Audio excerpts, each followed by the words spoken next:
Hey everybody, I just saw a crowdfunding thing launch for something called Vagabond. Let me go to the top of the preview document here. This is Vagabond Pulp Fantasy Role-Playing Game. Now, the last thing I need in my life is another RPG that I'm not going to play, but this sounded so interesting. This is the back of the book. Vagabond Pulp Fantasy role-playing game, drawing inspiration from medieval romance stories, dungeon synth, and all dungeon crawlers to come before it. Vagabond is a tabletop is a game, blends old school practicality and modern TTRPG character expression. Okay, let's see where it goes. It also takes inspiration from modern pulp fantasy influence, with the potential for a goblin gunslinger to be delving in a mummy's tomb alongside a dwarf witch in search of Excalibur. Things will get weird. All right. D20 based system, solo co-op guided play. So solo play is something I'm interested in. I want to learn more about that. So this is just going to be a quick preview, some initial thoughts. Basic, so light load, character creation, basic/expert compatible. The easiest. All right. So this is where it starts to really get me. The easiest system to GM, light math, high action. Now it starts speaking to me. So I know the creator of this. This isn't sponsored or anything. This is just something that I thought looked cool. So I asked him, I don't really want any more TTRPG systems in my life. But I asked him, what is his favorite thing about Vagabond? This is Taran, the guy who made this. And he said, it's hypercompatibility with old school stuff, but massive modularity like 5e or Pathfinder. Character creation takes 5 minutes, combat takes like 5 minutes, and everything flows without a quote-unquote loading screen for combat. It's more of an action game than a tactical war game. Like, all right, okay, now I'm interested. So let's do a quick flip through of some of the pages and see if we can get a sense for how it plays. I do like the layout. I think these are the two sort of inside, the two like inside pages right when you open up the cover of the book. Checks, make a check by rolling d20, compare it. Okay, that makes sense as a 5e player with my background. Checks result in a crit, pass, fail, or whiff. Oh, a whiff, okay. d20 rolls 20 as a crit, that makes sense. Pass, okay, so that makes sense. Nat 1 is a whiff. Crit effects, when you crit on a check, you gain 1 luck. For certain types of checks, other rules apply. To attack or cast, you can forego the luck to deal damage to targets equal to the stat used. Okay, so you make a... okay, so a check is the same as an attack. So you can forego the luck, so you can either deal damage or you can gain a luck. And you deal damage equal to the stat used for the attack or cast. Okay. Dodge, you ignore all the damage dice and can forego the luck to move up to half your speed without provoking intercepts. Intercept, I assume, is like opportunity attack. Parry, you ignore all the damage dice and can forego the luck to make 1 attack. Ooh. So both of them can ignore the damage dice. And you forego the luck. So dodge, you can move. So you can, it's dodge, like dodge and run away. Versus parry is dodge and avoid the damage when you make an attack. Okay. All right, so abstract distance, that's kind of neat. Close within 5 feet. Okay, so melee.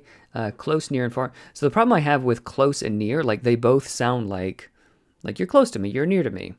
It's not immediately apparent to me which is nearer or which is closer. But I mean, I'm sure I could get used to it. I'd probably think like, C comes first in the alphabet, so C, the close is closer than near is near. But anyway, that's sort of a minor gripe. I think Shadow Dark does something similar. Let's see if it's close, near, and far. So that's one of the struggles I had with Shadow Dark. Distance, close, near, and far. So maybe it's just a design space that I'm not used to. Like close range, medium range, and long range makes more sense to me. Measuring time, around is 10 seconds. Move and take an action. A minute is 6 rounds. A fight or pick a lock. Okay, so I like that there's an example task. a scene, search a room, or take a breather. I assume that's like a short rest. An hour, okay. Burn out a torch, cook a meal. Shift 6 hours, travel up to 6 miles. Ooh, okay. Rest, day is 4 shifts. Recover from extreme fatigue. Okay, so like a long rest. Reaction roll, 2d6. 2 to 3. Okay, so like, yeah, pretty bad. Snake eyes or a 1 and a 2. Hostile, attacks and won't negotiate. Okay, so creatures are not hostile by default, and there's a good chance you can negotiate in this system. That's interesting. 4 to 6, be relatively common. Aggressive, its next reaction roll is hindered. I wonder what that is. There's untrusting, so like typically it's going to be untrusting, so maybe it'll be a fight, maybe it won't be. Neutral, its next reaction is favored. Okay, so favored, so hindered I assume is like how they react to, like they react, they're more likely to react negatively to you, they're more likely to react favorably to you. 12 plus, willing to become an ally. 12 plus, oh, I guess you add something to this. Roll 2d6 to determine an NPC's reaction. You can also use a reaction table when determining if you convince an enemy to end combat. Oh, you can convince enemies to end combat, okay. Zone. So abstract, distance, and then there's distance and zones. To determine how an enemy acts during combat, it is given a zone. Frontline, move into close to attack. Midline, move into close to attack. And if the target isn't bloodied, I assume that's half hit points. Disengage to near its target. If the being, okay, so like the creature, the being, if they're bloodied, it stays far from targets and uses range. Okay, that's a little bit hard to track. I'm sure it'll make more sense as I get deeper into it. Backline stays far to back. Okay. You can use the following table to determine its distance from you at the start of combat. Okay, makes sense. So it'll typically be near. Sometimes it'll be close or far, if that's possible. Maybe the room's too small for it or whatever. Okay, armor, immune, and weak. Armor reduces attack damage by a number, calls it armor rating, makes sense. Immune reduces damage to 0.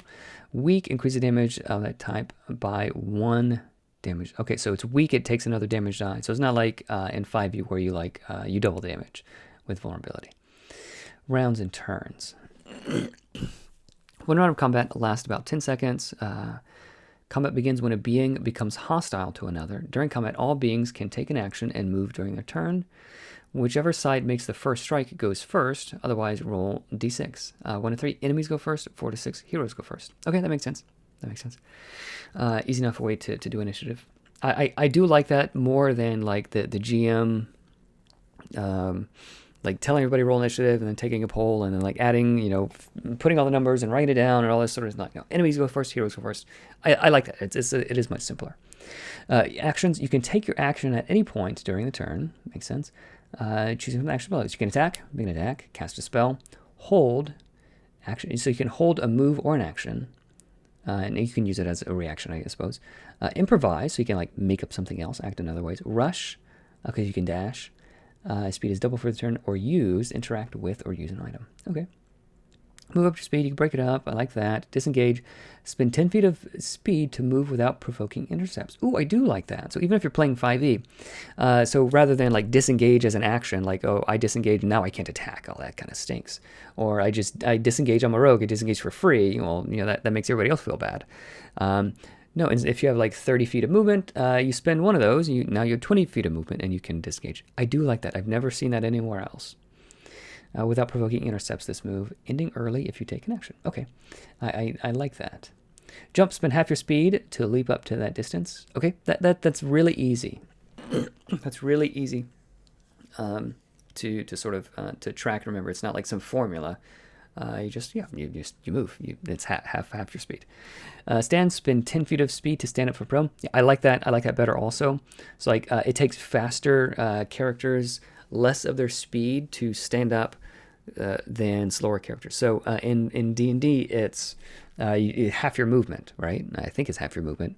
But it shouldn't, if you have like 40 speed instead of 30, it shouldn't take 20 movement for you to stand up. Like, no, 10. All right, so if you're slow, it takes 10, and then 10 is more proportional. So I like a lot of these. I like a lot of these ideas. Off turn. This is sort of like reactions, I guess. Is the turn of any opposing forces. Beings that aren't incapacitated can still act in response to the actions and move of others on an off turn. You can dodge or parry attacks. When attacked, you can either dodge, parry, or let the attack hit. Intercept. Once per round, a being can make one melee attack against a target on an off turn. If that target is either starts to move out of range, so if it moves away, it makes a range attack, or casts, starts a turn by focusing on magic. Okay, so you can do things like if they're next to you, you can sort of like mess with them, slap them around if they're trying to do stuff next to you. Pretty sweet art. I don't know what I would call this kind of style, but I don't hate it. It's pretty cool. All right, lead designer Taryn Pounds. He's been working on this for a long time, from what I know. All right, so let's start with the preamble. We'll skip some of the stuff. We'll get to some of the games. So, I like this. Thwart the villains. Pulp fantasy stories about the successes and failures of the heroes, not the enemies. I like that. In Nimble, in Nimble, the PCs, the player characters, they're called heroes, right? And I do like that feeling of it. A story isn't made more interesting if a villain's plans don't work simply because they failed a check. I love the philosophy of this, Terran. Tactical action fantasy. Vagabond doesn't gamify social interactions. This is handled by role play with your table. Okay.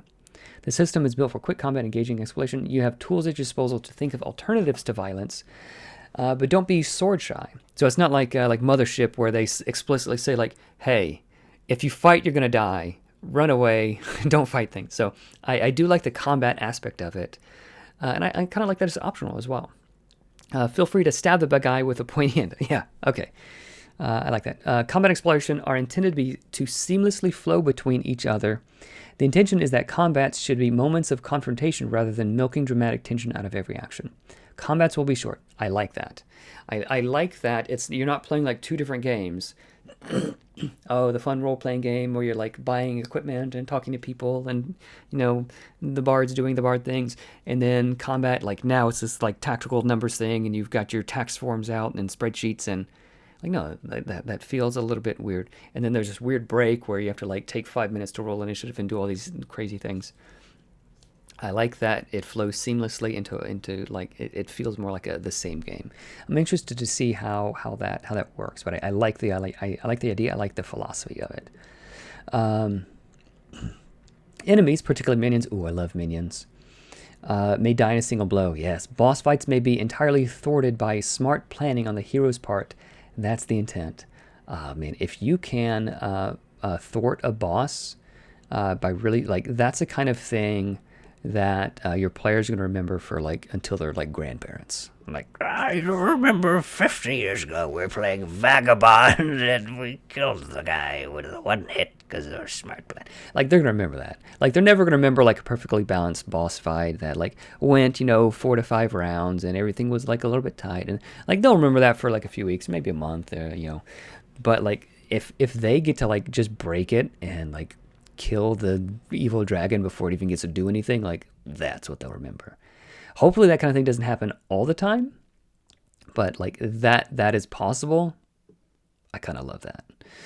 As such, it is the heroes who must prove their attempts at thwarting the villain's plans succeed. Enemies do not roll for their attacks. Ooh, okay. Now we're cooking. They don't roll for their attacks, defenses, and checks, as they are assumed to succeed unless the heroes intervene. Ooh. Oh, that's spicy. So it's similar to Nimble in that when a creature hits, you take damage. Unless you're defending yourself, like you take damage. Like if there's a goblin standing next to you and he's got a sword and he wants to stab you really, really badly, you're not doing anything to defend yourself. Like you're getting stabbed, right? But this is enemies do not roll for their attacks. And defenses and checks. They're assumed to succeed unless they intervene. That is spicy. I've never even thought of taking it that far. Terran, I'm intrigued. Action first, cinema second.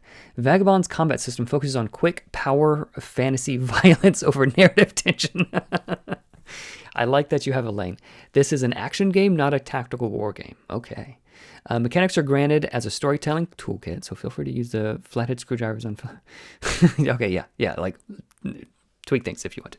Ancestries, classes, weapons, perks, grant mechanics for combat and exploration, not fluff and flair.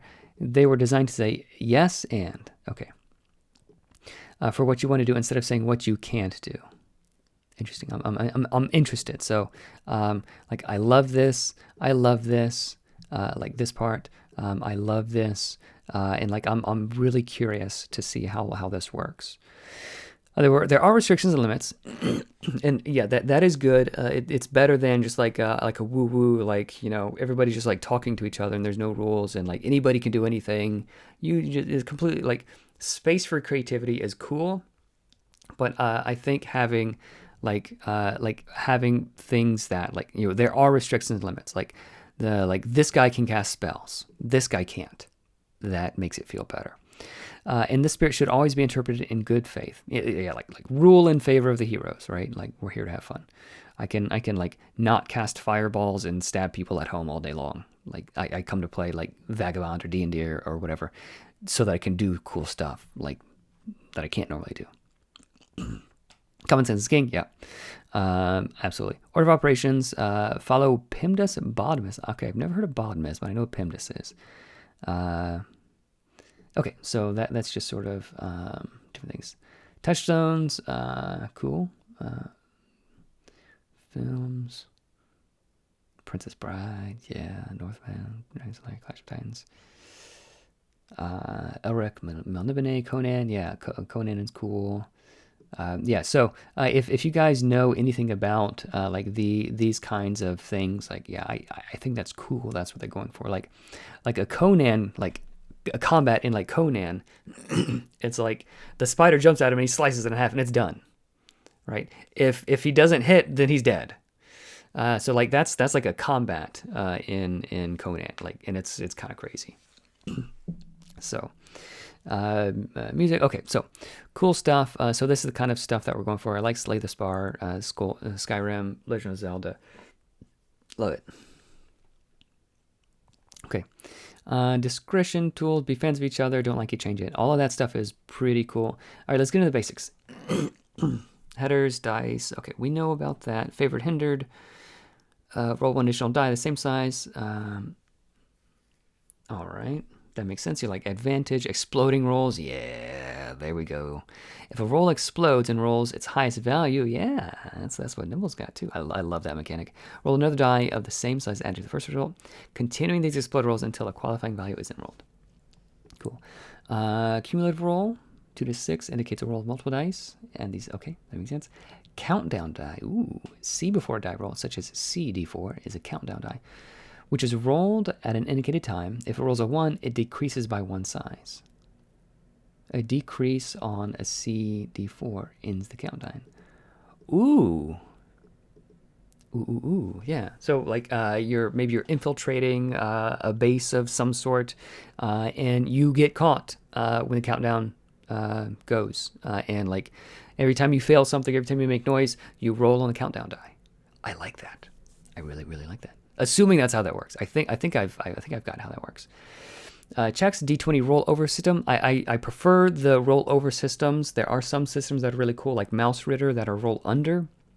Mechanically, it makes sense, but like at the table, it feels really bad to be rooting for like a 1. So my brain just doesn't work that way. So my brain works for like, yeah, big number better. A check example, a wizard with a logic 7. Ooh, I like having logic as an ability. That is trained with Arcana, X2, would subtract 14 from 20 to get their Arcana difficulty of 6. Thus, they succeed on their Arcana checks at their D20 rolls. Okay, that's a little bit complicated. Maybe I should read this. To determine this difficulty, subtract its indicated stat from 20. If you're trained with the skill weapon, the stat is doubled. Okay, logic 7. So you double it. I guess logic is an Arcana ability. 14. Okay, that makes sense. So this didn't make sense until I read that. So I guess that's why that's after this. My bad.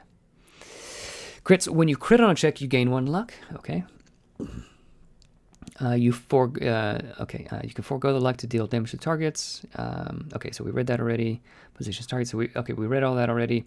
Let's get all sight. I love how that sounds.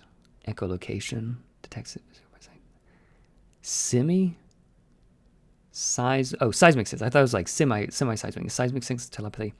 Ooh, I like this. I like all sight. I like telepathy as a sense rather than like a mode of communication. Those are some cool things. Like whatever RPG you're using, you can just grab those. I really like that. Speed, climb, cling. Ooh, there's a difference between climbing and clinging. Its speed is not impeded by climbing. Ooh, I like that. There is a difference between like being like a cool ranger who can like climb trees really quickly versus like being able to like skitter across a ceiling. I like that. I really do. That is super cool. Phase. Ooh. All right, so there's some cool ideas in this game. It can move through occupied space, okay, but they're shunted out in the nearest empty space if they end the move and occupy. Okay, that makes sense. If space was occupied by a structure such as a wall, they take 5 damage. Ooh, I love that. I love that. That is so cool. Swim, speed is unpitied by liquid. A being without swim is also vulnerable while in liquid deeper. Ooh, I like that too. If you don't have a swim speed, yeah, just like having the speed type as a rule itself. Really cool. Difficult terrain, climbing vertical surfaces, squeezing through spaces, move in liquid deeper than half your height. And I like how moving in liquid deeper than half your height, I like how that makes your size matter. Thickness of dense vegetation, rubble, and spider. Okay, cool. I like the examples of that here. Falling, d6 per 10 feet, makes sense. Any being that has a falling being or object land on them takes half the. Okay, so the damage is split. Cling to a ledge. You can act as prone. Okay, so just cool different ways to. I love how a lot of this is like simple and worded, and I think this is like a small A5 size book, like Shadow Dark. Like Shadow Dark is like A5 size, and like the typical D&D size books are like twice the size. It's like twice the size. So it looks like just by the layout and the font size, it looks like it's A5 size. So I like this font size better because you can hold this open like behind a GM screen much more easily, and it doesn't like take up a whole bunch of space. You can have like your notes and your book open next to it. But like whenever I'm DMing like a D&D thing, I've got the big book open. I'll have to have it on my lap, and I have my computer or notes and like so. It's too big. I like the size of the book. All right, let's keep going. I want to get to focus. That's all right. So let's get to. So we read a little bit about combat health. You die. Beings can die if their health. So they can die in the following ways: their health is reduced to 0, their body is destroyed, they have 5 fatigue. Ooh, okay. Dead beings can't regain health. Makes sense. If a hero dies, you're encouraged to make a new one and join his party as soon as possible. I really like that. I like that. A lot of games have that. You know, get back in the game. If your group can devise a reason for why your hero survived, consider your options there as well. Yeah, a quick play and fun should be prioritized. Yeah, especially over like the realism of the thing. Like the real thing that's happening is like you're at this table with your buds. Like you don't want to just like sit and watch other people play. Unless you do, then like that's fine. Damage reduces your health. Okay. Damage source. I want to know more about what was it called? Fatigue. I want to know more about fatigue. So here's a bunch of statuses. Fatigue. Fatigue is measured from 0 to 5. While it has 1 or more fatigue, it is fatigued. In the following, at 3 or more fatigue, it can't rush, so it can't dash, I guess. At 5 fatigue, it dies. Okay, I do like that. So I wonder how fatigue is gained. So if your health is reduced to 0, I'm curious. Maybe it's something I just skipped over. Damage. All right, so we're just going to search the word fatigue and see.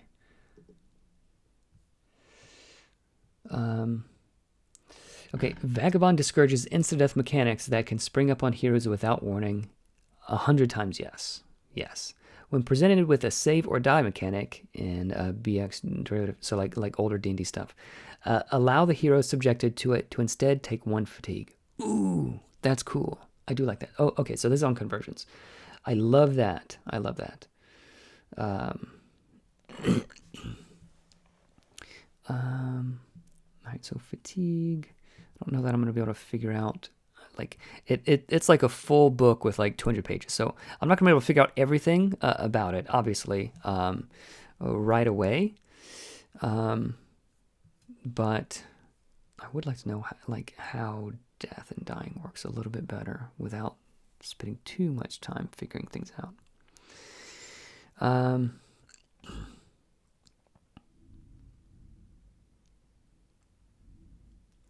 Damage source.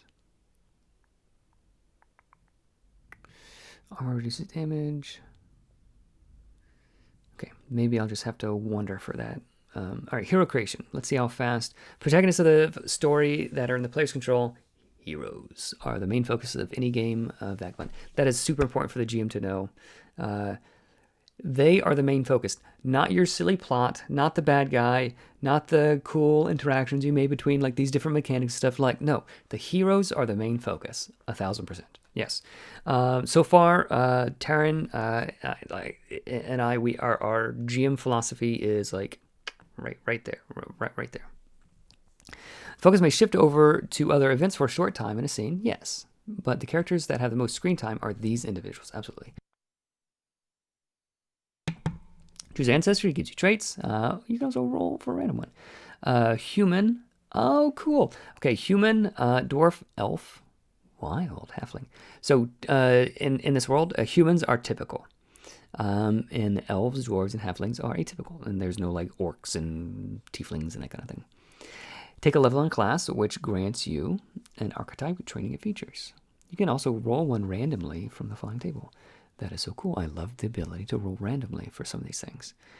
Like I don't know. I played a mage. I played a magus and an alchemist. I don't really want to pick. Let me just roll. Like I like that. Assign 6 scores to your stats.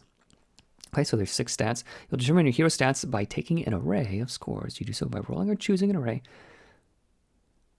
Okay. So you roll to see which array you pick. That is cool. So the curve is sort of like you're less likely to just get like a completely like useless character.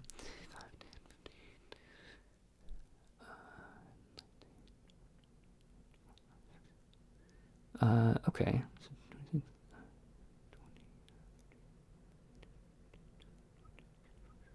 So are all of these? Do all of these have the same? Do all these add up to the same numbers and they're just distributed differently? I wonder. That is interesting. It looks like they are. So it's not like 12 is better than 1. It's just 12 is different than 1. So it's more of a min-max. This is more of like a balanced, and like these would be like a standard array type of thing.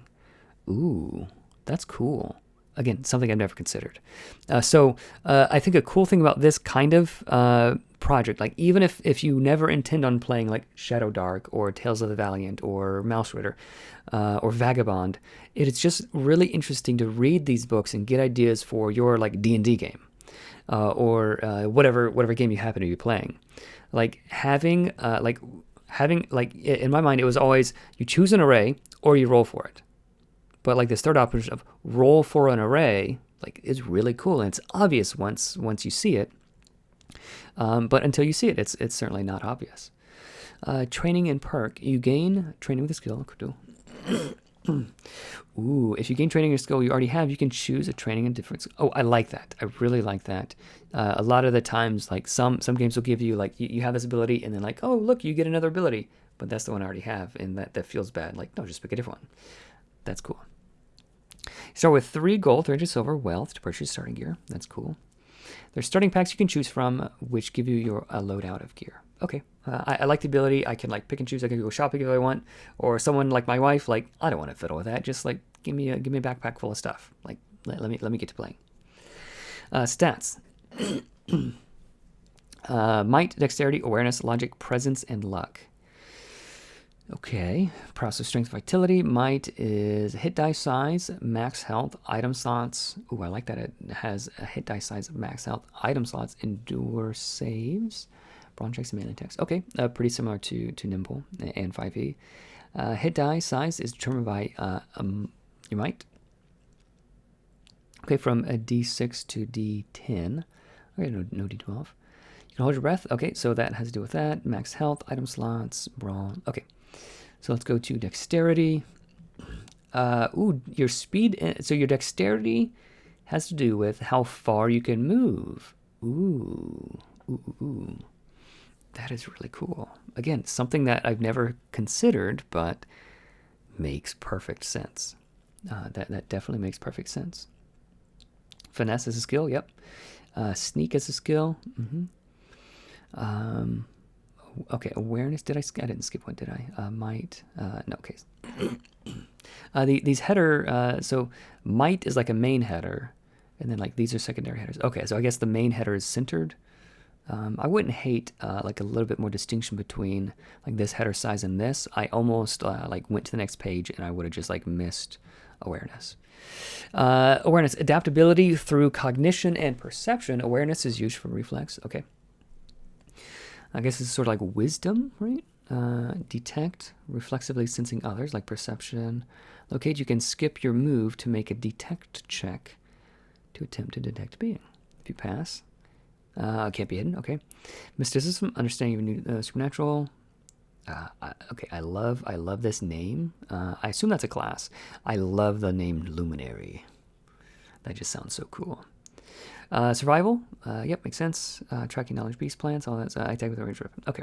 Awareness, I like that. And I think awareness makes more sense than wisdom. I like the name awareness over wisdom. It makes more sense to me. Like awareness controls your perception. Your wisdom controlling perception, like I can see it, but it's a bit of a stretch. So better than 5e already. Logic, prowess through intelligence. Okay, so this is intelligence. Arcana, craft. Ooh, you can craft things. Your ability to make things with a tool, so like tinkering and stuff you're trained with, or appraise the value. Oh, cool. So you know it's a good product. You know it's a good thing when like on every page multiple times you're saying like, oh, that is so smart. That is so cool how they did that. Yeah. So if you guys don't know, this is a this just launched on GameFound, and as soon as I'm done with this, I am backing it with my own Dallery dues. Yeah. So there's enough cool stuff in here. Like already, I'm on page 17, and I've skipped like half the pages. There's enough cool stuff in here to where I'm definitely back. I might need to make a second video. I don't want this one to be too long, but this is already like so cool. Okay, so your logic or intelligence or whatever is also tinkers, and then it helps you determine the value, appraise the value of items, and make things with the tool you're trained with. And there's downtime chapter. Yeah, I love that. You determine the value and general properties of an item by spinning a scene. Okay, I think a scene is like 10 minutes or something like that, right? Let's scroll up. How long was a scene? And I remember it was in the inside cover, which is super handy. 10 minutes, bingo bango. Like that felt about right. All right, let's go back down to where we're, page 17. All right, spend 10 minutes looking at a thing. You're smart. I know what it does. I like that better than like, ooh, I cast this mystical spell to identify. Like, no, you look at that thing and you tell what it does. It's a can opener. It's got a thing and a twisty thing. Medicine, education, and non-magical healing. Oh, non-magical healing. Okay, treat wounds. Okay. Presence. Prowess of soul, charisma, and wit. Okay, so presence has wit and logic. Logic is not witty. Presence is witty. Okay. Influence. Ooh, I like that. Yep, the same way in Nimble. Convince an ally to end hostilities. You can parlay. Leadership. I like that as a skill. Leadership as a skill. Why doesn't D&D have leadership as a skill? Ability to motivate others to take action and follow your instruction. Used by revelators.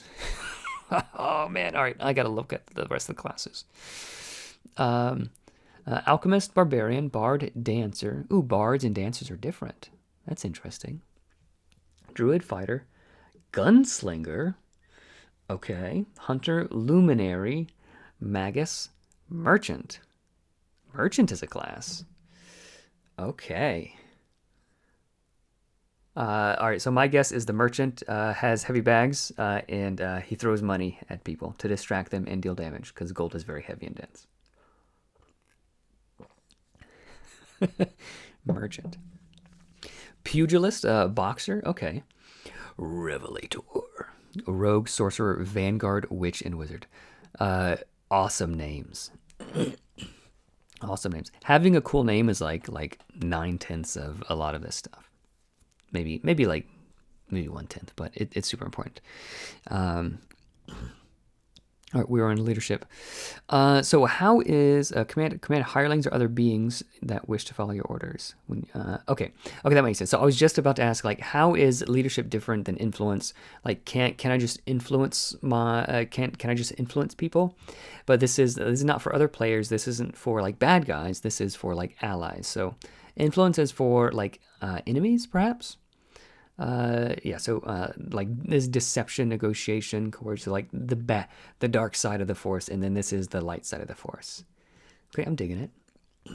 Taryn, if you ever do a one-shot Vagabond, let me know. I'd love to join. I'd love to try the system out. Like just the little things are oozing with flavor, and so many of these decisions are so smart that it's itching my brain in a good way. Performance, instruments, okay, performance. Oh, wait, what's this? Such as a drum to intimidate. All right, I almost skipped over that. That is too cool. Okay, the luck. Oh, luck is a stat. Luck is a stat. Let me go back up to the main stats, unless I'm misunderstanding something. Luck. Cool. Yeah, I like that there's no constitution. Constitution is basically might. Strength and might together, or strength and constitution is might. I like that. Might is cool, but sometimes it makes me feel like maybe I might do this, but I get it. You know, English is weird. Luck as a stat is interesting. Favor the fates, tell our stories. Luck is a stat that allows players to tip the scales. Okay. You have a pool of luck equal to your luck stat which you can spend like points. When the game refers to current luck. So this is what you gain when you like roll a crit and that kind of thing. The game refers to current luck. It refers to the remaining amount in your luck pool. You regain spent luck when you rest. You can spend luck in the following ways. Favor, okay, advantage. You can gain advantage. You can re-roll an unresolved die you rolled. So unresolved, I assume you attack but you miss, or it's a low roll and it hasn't like ended yet. I assume that's what that means. Unresolved roll. Super effective. Add a d6 to a damage or healing roll. Damage or healing. Okay. There are some really cool ideas here. All right, so I'm going to skip past. I'll read the answers just a little bit. Knack. You're trained with a skill of your choice and gain a perk. Okay, so skills trained with a skill, that means you can double it, if I recall. You get a perk, that's probably like a feat. Okay, yeah, that makes sense. Strong potential, increase one of your stats by 1, but no higher than 4. Cool. And I'm digging the art. It's not a style that you see very often, but it's very cohesive. Dwarf. Dwarf. Is there a dwarf in here, or is this like a mine? I don't know. I can't tell what's going on there. Dwarf. Built from sterner stuff, with some myths saying dwarves aren't born, they're forged. Oh, I love that. Matchless. You were trained with craft. Further, once per day, you can perform the craft shift task as a scene task. So I don't know what that means, but I assume that's like you can make a thing. You can make checks against being sickened and shoved with favor. Yeah, that makes sense. You're sturdy. Yeah, you can eat the yucky thing. You're not gonna push you over. Empathic. Oh man, I bet it bugged him a lot that humans fit on a half a column or one column of the page. Dwarf fit, and then elves those elves they had to spill over to the next page. Empathic elf traits. Elven Eyes, you have a D4 bonus on sight-based detect checks. Okay, so you can... Legolas, tell me what your Elven Eyes see. Extrovert, if you meet a new person during a shift. Oh, a shift. Okay, a shift, like a work shift. Okay, it's not like you're shifting from one place to another. It's like a watch. Okay. So you can make checks against. No, there was once per day you can perform the craft shift task as a scene task. Okay. Oh, we got 2 A's. Okay, that makes sense. So some of these words that are ambiguous, maybe tweak them. I don't know. But like I was thinking of shift as in like shape shift or like shifting from this thing to that thing. But I guess once you play it, like the words start to make more sense. If you meet a new person during a shift, that's maybe during a watch or during, I don't know, you gain a studied die. As per the study task, you can only benefit from this trait once per day. I wonder what that means. I wonder what probably helps you like roll better with that guy, like you know them, like hey, we're best buds. Oh, okay. So there's different kinds of elves. Okay, so there's an empathic elf. There's a stellar elf. I don't even know what this is, but I know that one of my players would just immediately pick this. She likes the astral elf. Okay, so they all have elven eyes, but they have a different secondary ability. Astral attuned, you know the light spell and can cast it with a skill of your choice. Okay, and then the wild is your speed increased by 5 feet. Cool. Halfling, squat. You can move through areas occupied by other beings. Cool. And then Trixie.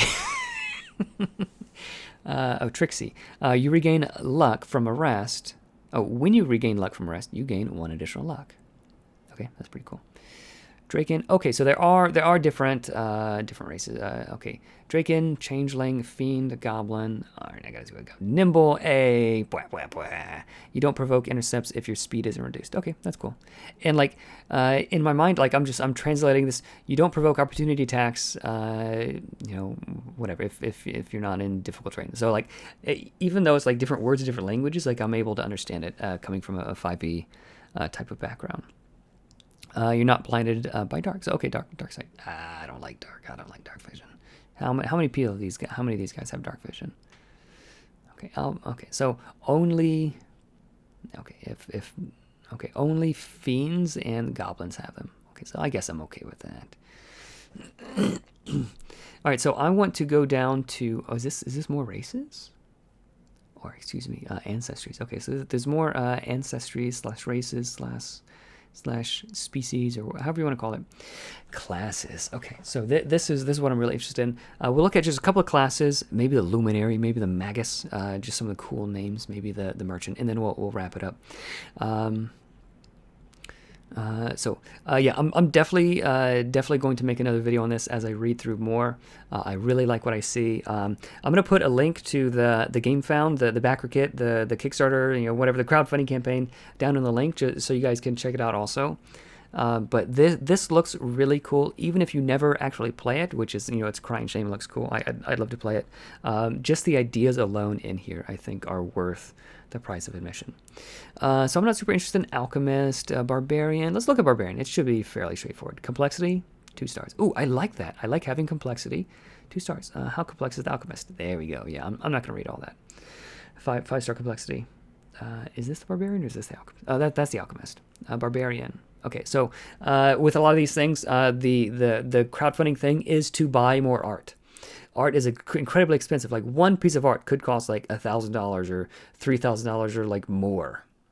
Like one piece of art can be like thousands of dollars. Not every piece, but like, if it's a big splash page of some important thing, then like, yeah, it's a lot of money. And like, it could take an artist like an entire week or more, or like maybe a month to make one piece of art, like with all the revisions and all the things involved. So like artists deserve to be paid, but it takes time. So like they have to eat also. Otherwise we won't have anybody making these cool art things. Okay. So, one page is the class details, and the other page is the art. I love having classes as simple as that. Iconic Barbarians, that's cool. I don't know who a lot of those people are, but Conan, obviously Conan the Barbarian. The Barbarian is a medium-high defense bruiser. Stick to an enemy's face and hit them very hard. Easy. Class features. First level, you have a 10-foot bonus to speed during the first round of combat. Ooh, and having 3 or more fatigue doesn't prevent you from taking the rush action. Yeah, they can take wounds and keep going. While Berserk, oh, I like that. Rather than Rage, ooh, I like that a lot. While Berserk, you take half damage from attacks, and your might attacks explode on a roll of 1. I wonder what that means. Okay, so normally it explodes on the maximum, but this also explodes on the maximum and the minimum. Oh, that's genius. That's genius. That's genius. Further, you can go berserk after you take damage or as part of making an attack. Oh, you can rage as part of making an attack. You remain berserk this way for 1 minute unless you end it or go unconscious. Okay. I do like how you can make berserk for... so there's no like, oh, you can rage like 3 times per long rest. Like, no, you can get angry as like anger is a limitless. It is a limitless resource. Maybe you can't stay angry forever, like up to a minute, or if you go unconscious, or you can like just cool it off yourself. So that makes I do like that. You can intercept if an enemy in your reach deals damage to you or an ally. Okay, so you can make a opportunity attack. Cool, I like that. Okay, so at first level you get aggressor and rage. That's easy enough. And then second level you get a cool thing.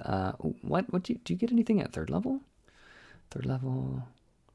Maybe get something else at third level. I'm not sure. If you know more about Vagabond, if I'm asking these questions, please feel free to leave it in the comments. Like, do you maybe these levels you get like a subclass or other thing? I'm not sure. It's probably one of those important pages that I skipped over.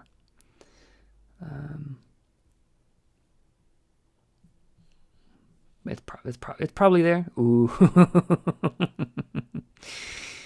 That's a bard if I've ever seen one. Oh, I like the sort of Asian influence vibes. All right, so let's finish up the Berserker, then maybe we'll look at some of these other cool classes. Bloodthirsty. Your attacks against beings that are missing at least half their health. So your attacks against bloodied creatures are with advantage, and you can sense them as if by blindsight. Cool, I like that.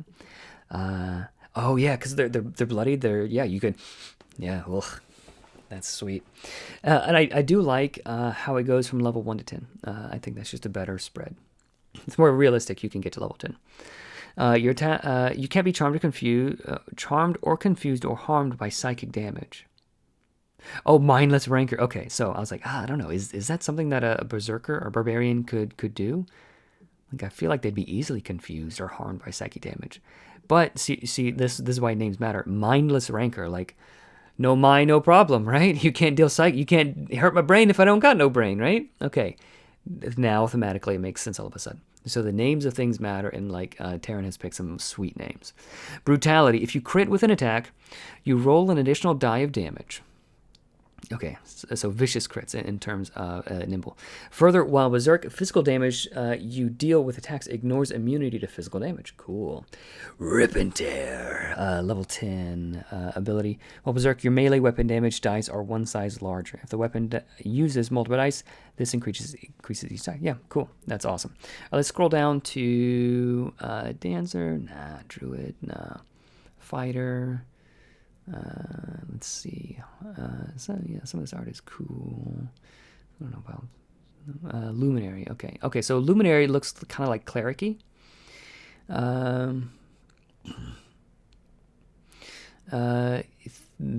Theurgy? I don't know what that is. Can cast spells you mysticism. All right, so I'm not gonna get into too deep with the spell system, but it looks like a pretty cool cleric-y class. Let's look at the level 10. Beings you revive don't gain fatigue from the revival. Okay, so usually I guess that's something that would happen. If they died as a result of gaining 5 fatigue, they're revived at 4 fatigue. Cool. So you can bring things back to life, and I like that it's a level 10 ability and not like, oh, you get it. You know, it's a level 3 spell. Like everybody gets it. Like by the time you get out of kindergarten, like everybody can resurrect anybody, whoever they want. I like that. All right, I want to look at the merchant. What is this? This is oh, there it is. We found it, guys. Merchant. Okay. Playing a merchant. Okay, so a bit more complex. May they be an appraiser of rare magic items, pillar of illicit substance, or bookkeeper for the court. Merchants are masters of exchange. Merchant is a low defense and damage, high support through a wider inventory pool and optimizing your party's resources. Oh, they deal in resources. Okay. In combat, you should look out for allies in need of assistance and strategize what items to use. Oh, man. There is a kind of... So, like, the merchant will not appeal to everybody. But there's a kind of person who is, like... who would just love this. They would just faint if they heard this was a thing. Like, I don't need to be this energy. I don't need to, like, be doing all the damage. If I can, like, see which allies I can help and, like, yeah, I like that. I like that ability. That is cool. Like, high support. You can perform the appraise task as an action rather than as a scene task. Okay, so I guess that's quicker. So usually it would take 10 minutes, and you can just do it, like, in 6 seconds or 10 seconds or whatever it is. And learn if the item is cursed if you pass. Ooh, so I guess appraise normally doesn't determine if the item is cursed, maybe until you like put it on or something. Like, it's cursed, the ring. It bit my finger, and now I can't take it off. You can make attacks with crude weapons using influence and skip your move to take the use action. Cool. So they have a bit more flexibility that other classes don't get. Gold Sink, I like this. Acquisitive. I like it's acquisitive instead of inquisitive. Like acquisition. If you take the use action to place valuables such as coins and precious gems into a container and close it, you can open that container and pull an item of your choice equal. Oh, that's interesting. Like a magic bag? You can open the container and pull an item of your choice of equal or less value to the valuables you placed in it. Is this like a magic bag type of thing? You put in $10, you can just pull out like $10 worth of candy bars? If that's how it works, that is interesting. Like, maybe that's why it's so complex, because it leaves room for a lot of creativity for thinking of, like, what is just the perfect thing that I need. I hope I'm understanding that correctly. For the purpose of the story, the item doesn't appear. Okay. The item doesn't appear. It was always there. I do like that. The valuables placed in the container disappear when you pull the item. Okay.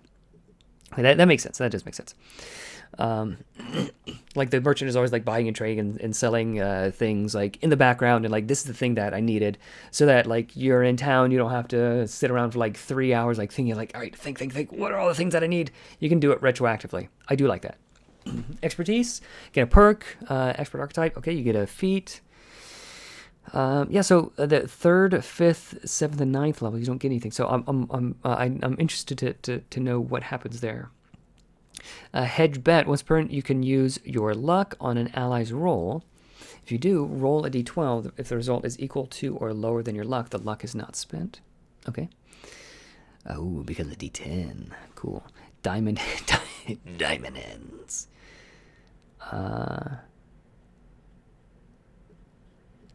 Okay. Oh, hedge bet. So 2nd level and 6th level expertise.